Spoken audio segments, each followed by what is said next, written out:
APC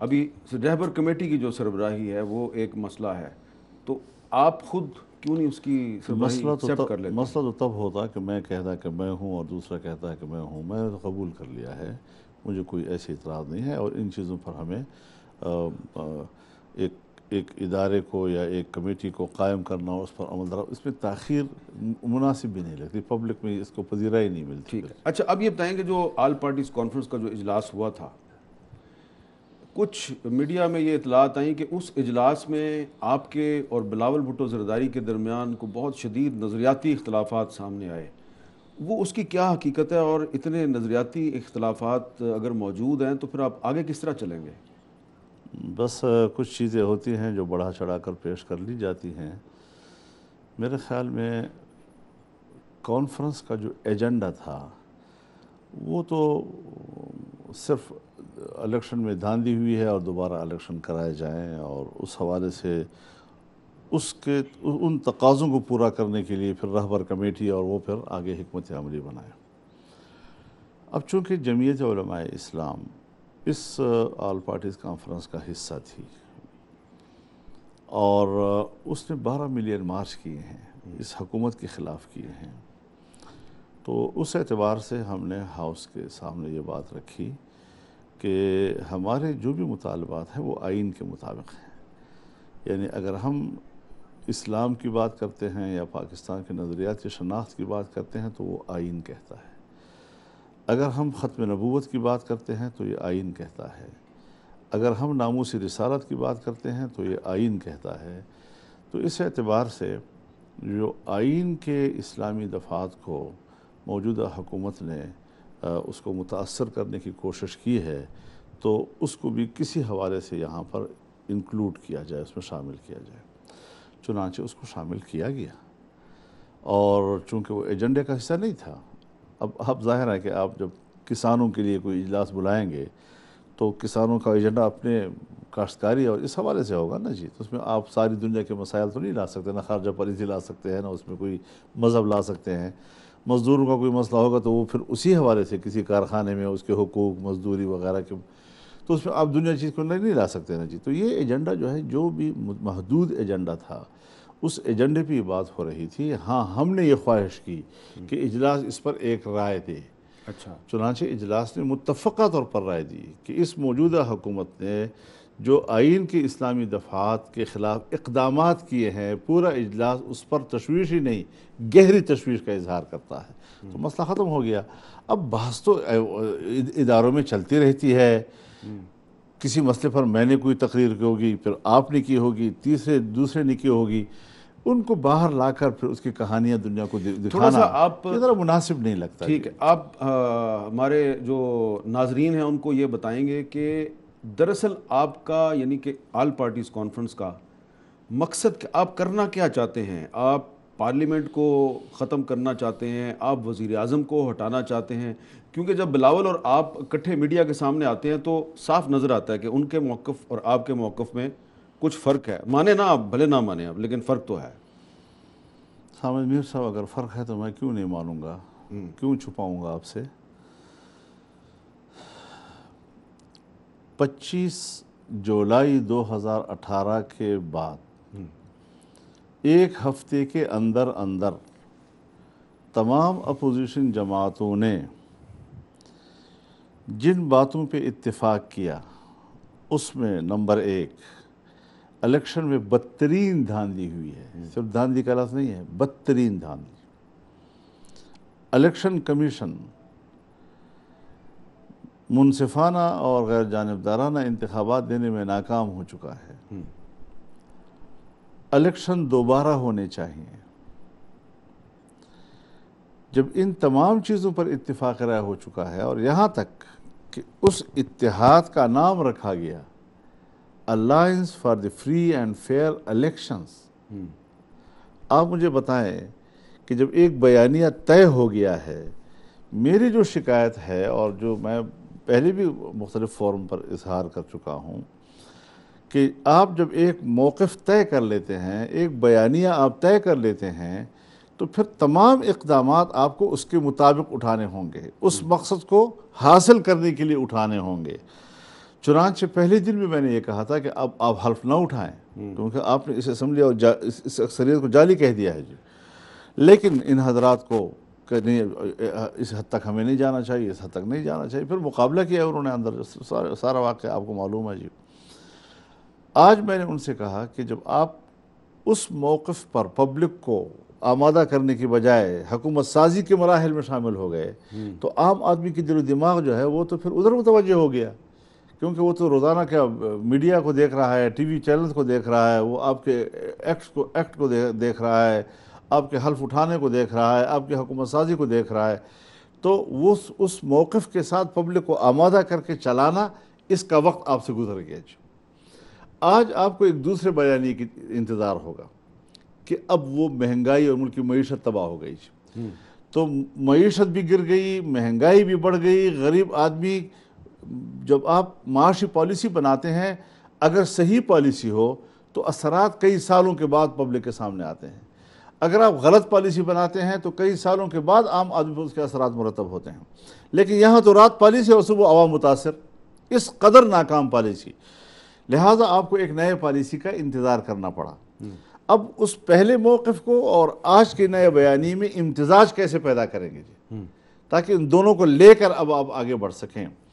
چنانچہ اس حوالے سے جو فرق تھا وہ یہ تھا کہ پیپلز پارٹی کا موقف سامنے یہ آیا کہ ہم پارلیمنٹ کو 5 سال دینا چاہتے ہیں، ہم حکومت کو 5 سال دینا چاہتے ہیں.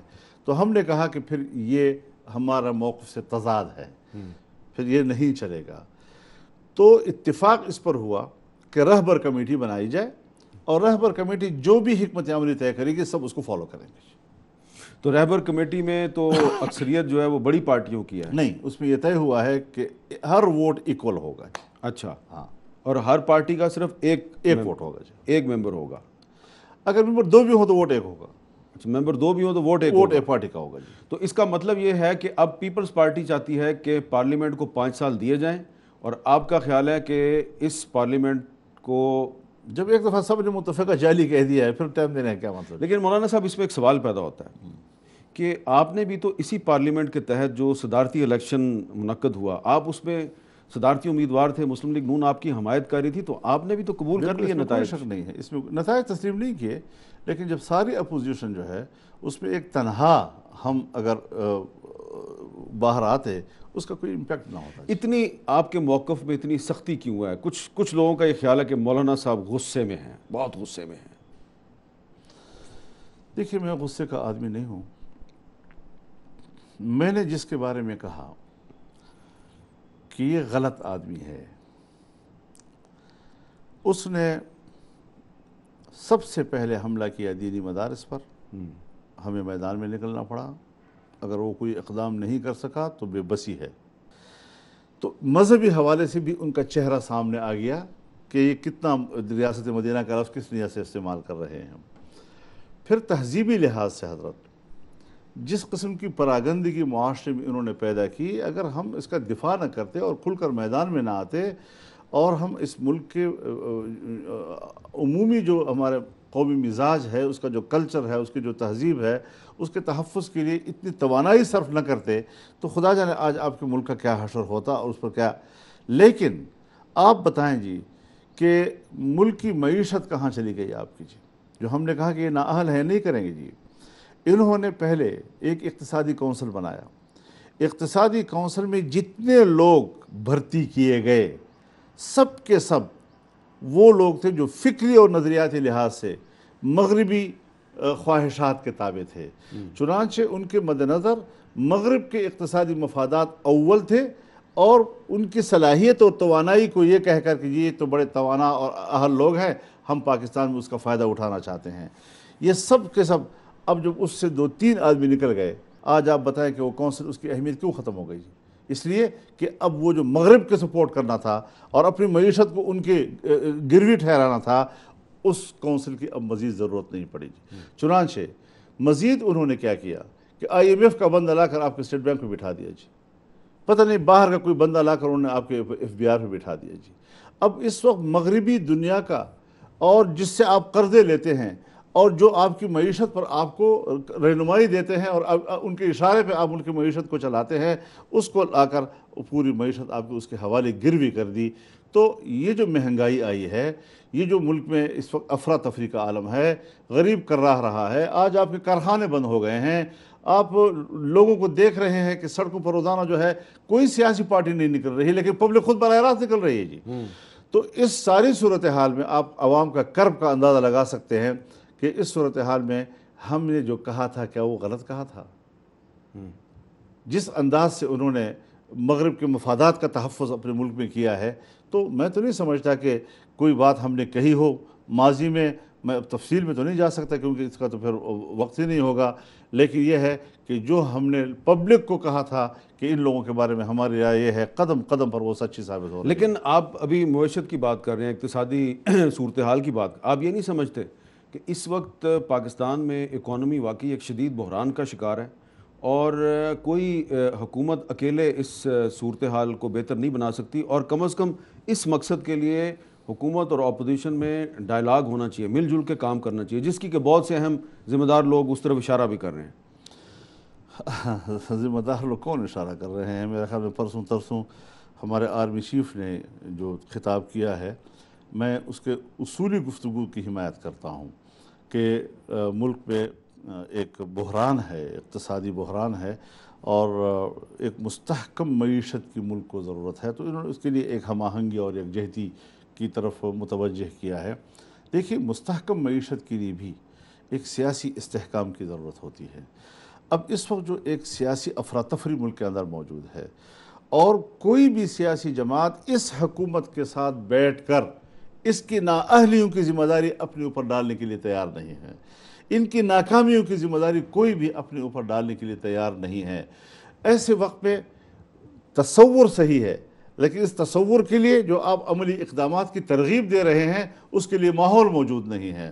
لہٰذا اصول کو تسلیم کرو کہ یہ حکومت غلط ہے، غلط لائی گئی ہے، ایک نئے مستحکم جس کو عوام کی حقیقی پشتیبانی حاصل ہو اس طرح کا ایک سیاسی استحکام ملک کے اندر آئے، ہم قبول کریں۔ لیکن آپ جو کرنے جا رہے ہیں، آپ کہتے ہیں کہ ابھی آپ 25 جولائی کو تو صرف یوم سیاہ بنا رہے ہیں، لیکن اس کے بعد آپ نے ایک تحریک چلانی ہے اور آپ کہتے ہیں کہ یہ پارلیمنٹ جو ہے یہ نہیں ہونی چاہیے اور نئے انتخابات ہونے چاہیے، تو آپ تو وہی کر رہے ہیں جو عمران خان نے 2014 میں کیا، آپ تو عمران خان کے راستے پہ چل رہے ہیں۔ نہیں، عمران خان تو دیکھیے اس نے تو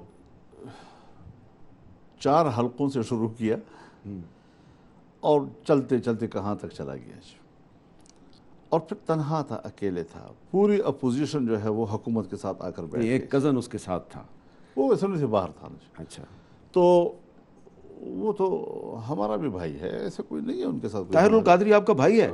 کیوں جھگڑا کریں؟ اچھا، آپ مانتے ہیں کہ وہ آپ کا بھائی ہے؟ اس حد اس تک کا عمران خان کا کزن ہے، آپ کا بھائی ہے؟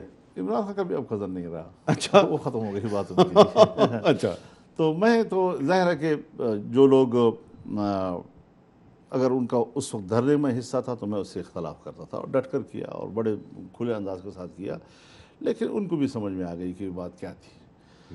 اور پھر پارلیمنٹ کے اندر تمام سیاسی جماعتیں ایک طرف، اپوزیشن بھی کہہ رہی تھی کہ بھئی یہ غلط کر رہا ہے جی، پھر استعفے دے کر دوبارہ چاٹنا، پھر اسی پارلیمنٹ سے استعفے دے کر دوبارہ وہاں بیٹھ جانا، یہ سیاست ہے، اس کو سیاست کہتے ہیں۔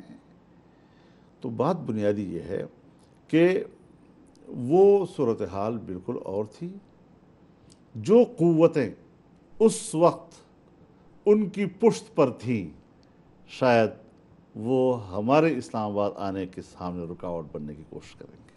اچھا، تو ایک وقفہ لیتے ہیں، وقفے کے بعد مولانا فضل الرحمان صاحب سے پوچھیں گے کہ یہ جو اسلام آباد کی طرف لانگ مارچ کرنا چاہتے ہیں یا لاک ڈاؤن کرنا چاہتے ہیں، تو وہ کیا ان کا منصوبہ کیا ہے، اس کی تفصیلات جانتے ہیں وقفے کے بعد۔ مولانا صاحب یہ بتائیں کہ چلے عمران خان نے 2014 میں دھرنا کیا یا کروایا گیا تو وہ تو غلط ہے، لیکن آپ اسلام آباد میں آ کے دھرنا دیں، پارلیمنٹ ہاؤس کے سامنے آ کے آپ بیٹھ جائیں، آپ کہیں میں نے لاک ڈاؤن کرنا ہے، وہ ٹھیک ہے، کھلا تضاد۔ ہم نے اس وقت تک کوئی 12 ملین مارچ مکمل کر لیے اور پورے ملک میں پرامن، اچھا، یعنی جہاں تحد نظر انسانیت موجود ہوتی ہے اور پورے علاقوں سے ہر طرف سے لوگ کھچ کھچ کے اس میں آتے ہیں، اور پرامن طور پر آ کر اپنا احتجاج نوٹ کرا کے پرامن طور پر اپنے گھروں کو واپس چلے جاتے ہیں، ان کے بارے میں یہ تصور کرنا کہ وہ کوئی ملک کے لیے یا اسٹیٹ کے خلاف کوئی بات کریں گے یا یہاں کوئی نقصان دہ قسم کا کام کریں گے، میرا خیال ہے کہ ہم اسی طرح پرامن رہنا چاہتے ہیں جس طرح کہ ہم 12 ملین مار کے دوران ملک کے مختلف علاقوں میں پرامن رہے ہیں۔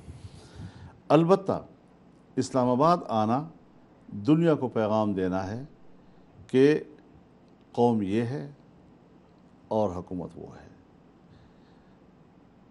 ہم بتائیں گے کہ کتنی قوم آتی ہے یہاں پر جی۔ مجھے تو آپ سے بھی احتجاج ہے کہ آپ نے ایک دفعہ کہا کہ اگر 15,000 لوگ بھی لے آیا تو آپ 15,000 کی بات کرتے ہیں، 15,000 تو میں یہ چٹکی لگا کر بھی چند گھنٹوں میں جمع کر دوں گا جی۔ اچھا، ہم 15 لاکھ سے زیادہ لوگ یہاں لائیں گے جی۔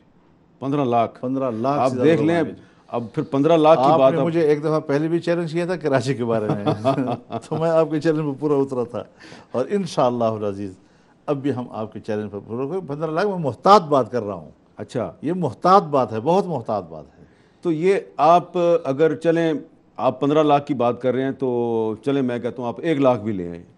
1 لاکھ لوگ جب اسلام آباد میں آ جائیں گے تو پھر اسلام آباد میں امن و امان کیسے برقرار رہے گا؟ آپ کس طرح جس طرح پورے ملک میں امن و امان برقرار تھا یہاں بھی برقرار رہے گا۔ 1 لاکھ لوگ، مولانا صاحب یہ جس جگہ ہم بیٹھے ہیں یہ ایمبیسی روڈ ہے اور پارلیمنٹ یہاں سے میرا خیال ہے آدھے کلومیٹر کے فاصلے پہ، اور یہیں پہ آئیں گے نا آپ، یہیں پہ آئیں گے تو یہاں پہ اگر اتنی خلقت کٹھی ہو جائے گی تو پھر یہ ریاست کا کاروبار کیسے چلے گا؟ تو میرے خیال میں پھر ان کو مستعفی ہو جانا چاہیے قبل اس کے کہ ہم آئیں یہاں پر۔ اچھا، شکست تسلیم کر لینی چاہیے۔ مقصد کیا ہے؟ مقصد یہ ہے آپ نے کہ لاک ڈاؤن کرنا ہے؟ کیا کرنا ہے آپ نے؟ ہم نے یہاں پر ایک اتنا بڑا مظاہرہ کرنا ہے کہ دنیا کو معلوم ہو جائے کہ یہ ہے پاکستان کا نظریہ، یہ ہے پاکستان کا مذہب، یہ ہے پاکستان کا اسلام، یہ ہے پاکستان کی جمہوریت، یہ ہے پاکستان کے عوام کی حقیقی نمائندگی، اور جس کی پشپناہی تم کر رہے ہو وہ نہ مذہب ہے، نہ ملک کا کلچر ہے، نہ پاکستان کے عوام کے نمائندے ہیں۔ تو آپ یہ جو بات کر رہے ہیں اس پر آپ کا خیال ہے کہ مولانا فضل الرحمان، مریم نواز، بلاول بھٹو زرداری، حاصل بزنجو سب جو ہیں وہ ایک پیج پہ اکٹھے ہو جائیں گے؟ میں اس سلسلے میں ذرا وضاحت کرتا ہوں۔ جی، ہم ایک اتفاق تو اس بات پہ کر چکے ہیں کہ ہم نے مشترکہ تحریک چلانی ہے اور اس کی شکل کیا ہوگی۔ دوسرا ہے کہ جو متحدہ مجلس عمل کی تائید کے ساتھ جمعیت علماء اسلام یہاں پر آ رہی ہے اسلام آباد، اس میں اگر ان جماعتوں نے شرکت کرنے کی پر آمادگی ظاہر کی تو ہم خیر مقدم کہیں گے۔ یعنی کہ اس کا مطلب میں یہ لوں کہ پیپلز پارٹی اور مسلم لیگ نون آپ کے دھرنے میں آئے یا نہ آئے، آپ نے تو دھرنا دینا ہی دینا۔ آپ سمجھ گئے۔ اچھا، میں صحیح سمجھاؤں تو آپ نے ابھی متحدہ مجلس عمل کا نام لیا تو اس میں تو ایک جماعت اسلامی بھی ہے، وہ کہاں ہے آج کل؟ ہم نے جب ملین مارچ شروع کیے تو ہم اکٹھے تھے مشترکہ مشاورت کے ساتھ، رفتہ رفتہ وہ اسٹیج سے اترتے گئے اور اب اپنا اسٹیج سجا لیا ہے انہوں نے جی۔ تو ان کی پارٹی ہے، ان کا اپنا سوچ ہو سکتی ہے۔ تو آپ پھر آج یہ تسلیم کریں گے کہ متحدہ مجلس عمل عملی طور پہ ٹوٹ چکی ہے؟ متحدہ مجلس عمل کی اکثریت ابھی بھی انٹیکٹ ہے، اور جماعت اسلامی نے بھی کبھی نہیں کہا کہ ہم مجلس عمل کا حصہ نہیں ہیں۔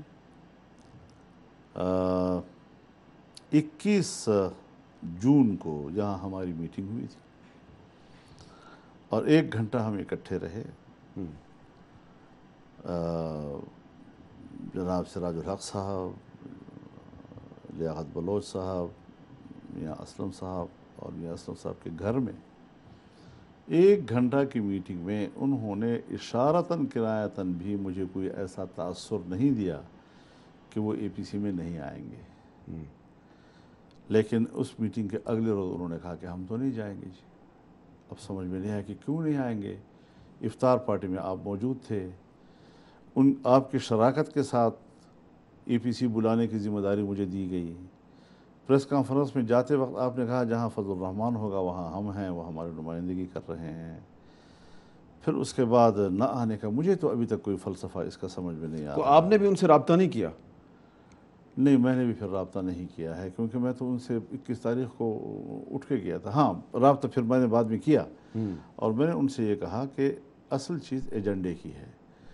ایجنڈا جو ہے وہ وہی ہے جو ہم نے پہلے ہفتے الیکشن کے بعد پہلے ہفتے کے اندر طے کیا تھا، اس میں آپ حضرات موجود تھے، اور پھر اس کے میزبان آپ کے MMA کا سربراہ ہے۔ تو اس سینیرو کو سامنے رکھتے ہوئے آپ کو شرکت کرنی چاہیے۔ پھر انہوں نے کہا کہ اب ہمیں موقع دیں، ہم ذرا مشاورت کر لیں، لیکن اس کے باوجود خاموشی ہی جواب تھا۔ ابھی تک کوئی ہمیں ان کے ساتھ انہوں نے ہمیں بات نہیں کہی۔ یہ بتائیں کہ اب 25 جولائی کو آپ نے جو یوم سیاہ منانا ہے وہ کیسے منائیں گے؟ کیونکہ ہم دیکھ رہے ہیں پیپلز پارٹی اپنے جلسے کر رہی ہے، مسلم لیگ نون اپنے جلسے کر رہی ہے، تو اگر وہ اپنے اپنے جلسے کر رہی ہیں اور کوئی مشترکہ حکمت عملی نہیں ہے تو پھر 25 جولائی کو کیا کریں گے آپ؟ 25 جولائی ہی کو ایک تو میں آپ سے عرض کر دوں آپ کی اطلاع کے لیے کہ 25 جولائی ہی کو جو ہمارا ملین مارچ ہے وہ منتقل ہو گیا ہے 25 جولائی پشاور کا۔ جی اچھا، جی ہاں، تو 25 جولائی کو ہمارے پورے صوبے کا یا پورے ہمارے جو پشاور ڈویژن کا ہے تو ملین مارچ پشاور میں ہی ہوگا، اور 25 کو ہوگا، اور تمام جماعتوں کے شراکت کے ساتھ ہم لوگ ہر ضلع میں ان کے ساتھ شریک رہیں گے۔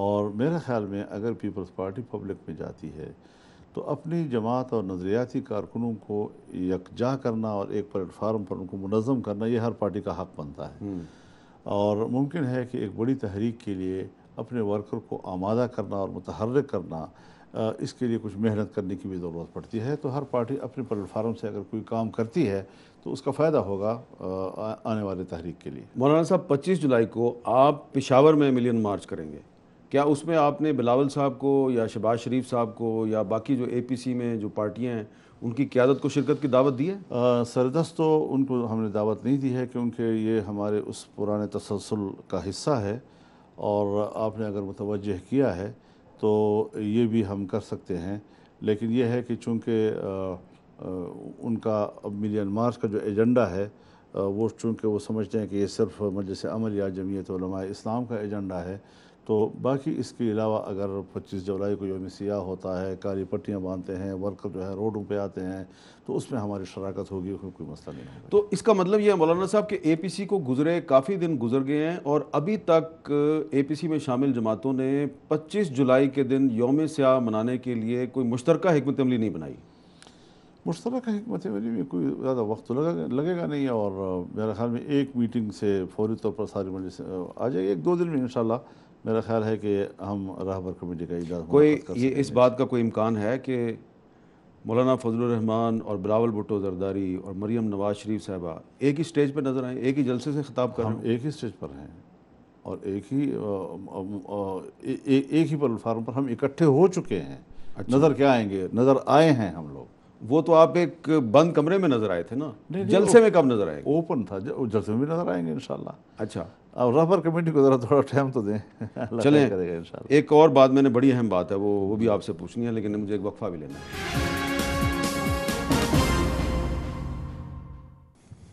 میں نے آپ سے یہ پوچھنا تھا کہ حکومت نے بجٹ تو پاس کروا لیا ہے، تو بجٹ پاس ہو گیا ہے، اب تو اپوزیشن کے بہت سے رہنما پہلے بھی گرفتار ہوئے، بجٹ سے پہلے بھی گرفتار ہوئے، بجٹ کے بعد بھی گرفتار ہو رہے ہیں۔ آپ کو لگتا نہیں ہے کہ یہ جو آپ ایک تحریک چلانے کی تیاری کر رہے ہیں تو یہ شروع ہونے سے پہلے ناکام ہو گئی ہے؟ گرفتاریوں سے تحریکوں کو جلا ملتی ہے، گرفتاریوں سے تحریکیں ختم نہیں ہوتی اور ناکام نہیں ہوتی۔ جی، اور یہ جتنا بھی کہہ دیں، اب آپ مضحکہ خیز قسم کی بات ہے، آپ خود اندازہ لگائیں کہ مسلم لیگ کے رانا ثناء اللہ صاحب کو گرفتار کر کے جو ڈرامہ رچایا گیا ہے، ایک ہنسی مذاق ہے۔ ایک اتنے ذمہ دار آدمی کو جس نے آپ سے خود کہا ہے کہ، کیونکہ میں آپ کا ایک کلپ سن رہا تھا کل رات میں، کہ جو مجھے گرفتار کیا جا رہا ہے۔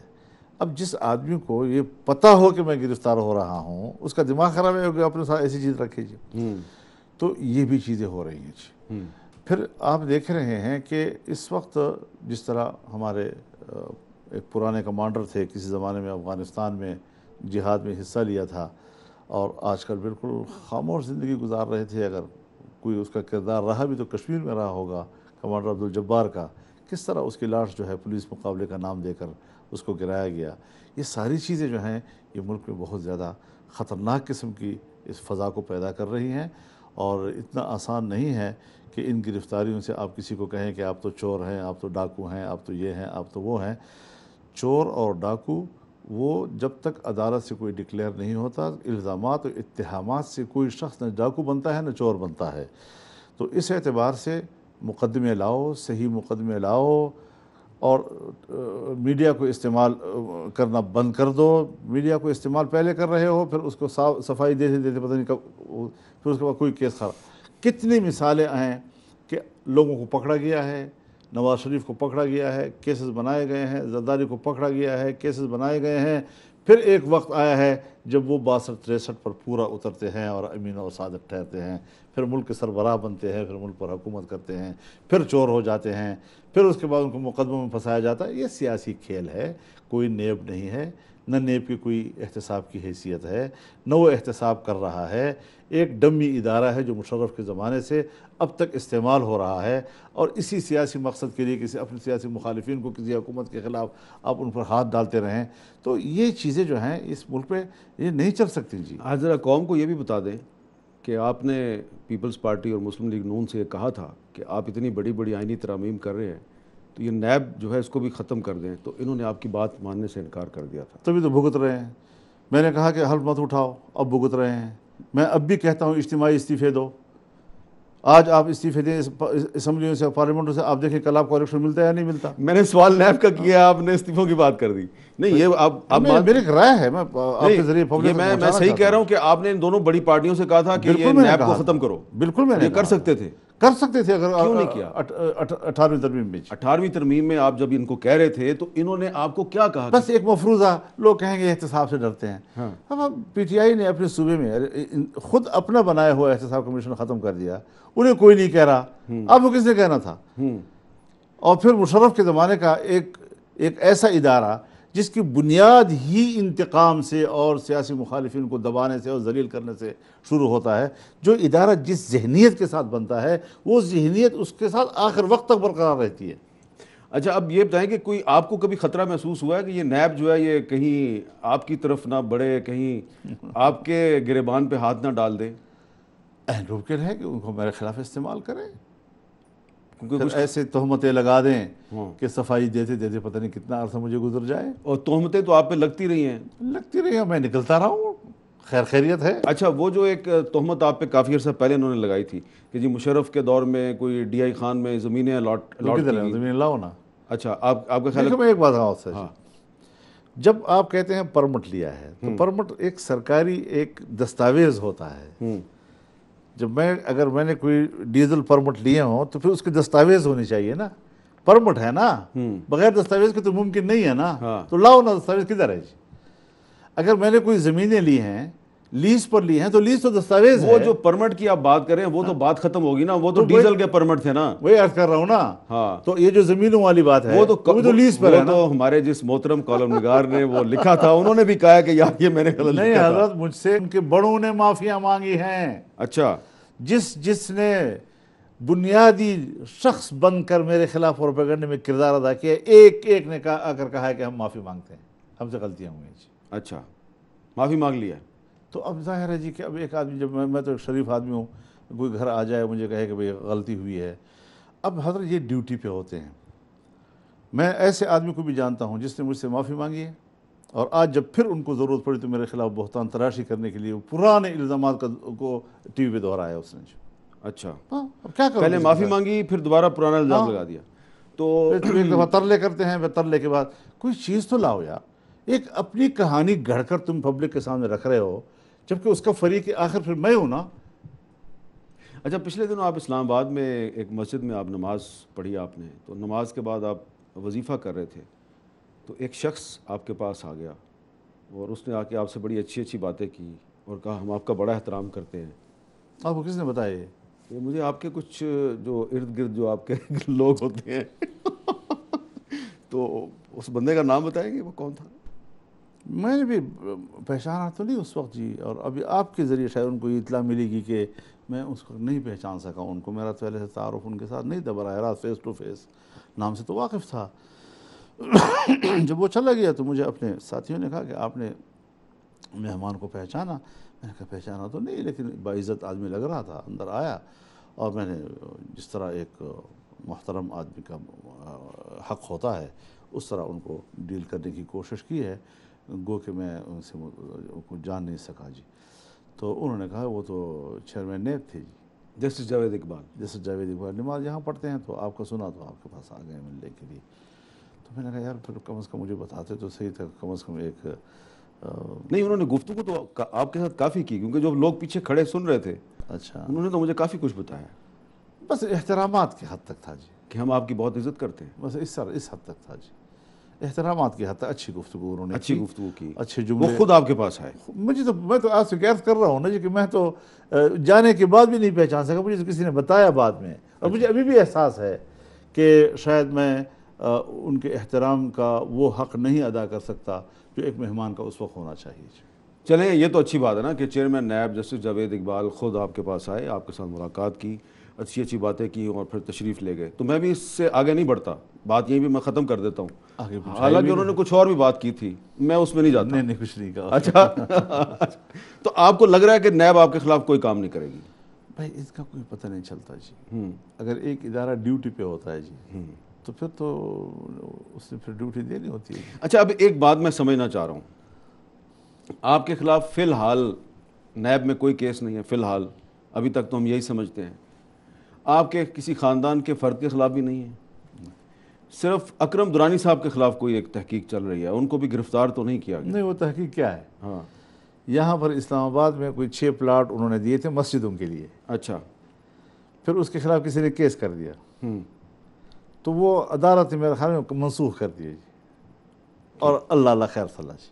ٹھیک ہے، اب یہ کہتے ہیں کہ تم نے یہ غلط آرڈر کیے تھے، تمہارے انتظامی غلطی تھی، یہ کوئی کرپشن کے عنوان کے حوالے سے نہیں ہے، ایک انتظامی حکم کے لحاظ سے آپ نے غلط احکامات کیے تھے۔ بابا جب غلط احکامات میں نے کیے تو میں منسٹر تھا، میری ایک کمیٹی بنتی ہے، وہ کمیٹی جو ہے اس میں بیوروکریٹس ہوتے ہیں، مختلف محکموں کے لوگ ہوتے ہیں، انہوں نے سفارشات کی بنیاد پر الاٹ کی، پہلے آؤ پہلے پاؤ کی بنیاد پر، اور اگر عدالت نے کہہ دیا کہ غلط ہے تو معاملہ ختم ہو گیا نا۔ اب اس کے بعد اس کو کیس بنانا اور ایک آدمی کو، یعنی اس کے خلاف کوئی کچھ نہیں مل رہا، تو چلو یہی صحیح۔ تو اس میں میں پوچھنا یہ چاہ رہا تھا کہ آپ کے خلاف کوئی کیس بھی نہیں ہے، آپ کی پارٹی کے لوگ کوئی گرفتار بھی نہیں ہے، الحمدللہ، پھر بھی آپ کہہ رہے ہیں میں ملین مارچ کروں گا۔